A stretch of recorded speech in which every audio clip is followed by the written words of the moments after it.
ఉద్యోగులు, పెన్షనర్లకు కేంద్రం నుంచి మరోసారి తీపి కబురు అందింది. అయితే ఈసారి అందరికీ కాకుండా పాత పెన్షన్ విధానంలో కొనసాగుతున్న నిర్దేశిత కేటగిరీ రిటైర్డ్ ఉద్యోగులు, వారి కుటుంబ సభ్యులకు డిఆర్‌ఎస్ రిలీఫ్ డిఆర్‌ను భారీగా పెంచుతూ కేంద్ర ప్రభుత్వం కీలక నిర్ణయం తీసుకుంది. 5వ సెంట్రల్ పే కమిషన్ పరిధిలోకి వచ్చే సిపిఎఫ్ ఉద్యోగులకు ఈ ప్రయోజనం చేకూరనుంది. ఈ మేరకు department of pension and pensioners welfare అధికారిక మెమోరాండం జారీ చేసింది.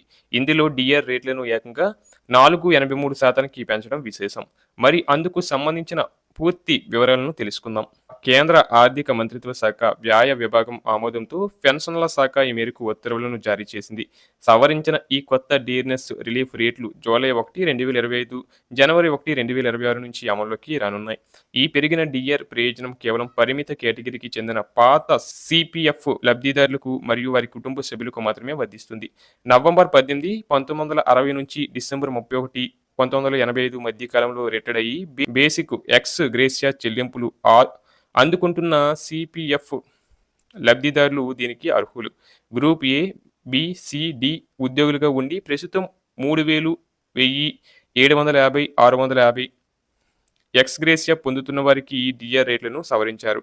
జూలై 1, 2025 నుంచి 4.74% డిఆర్, జనవరి 1, 2026 నుంచి 4.83% డిఆర్ అందించనున్నారు.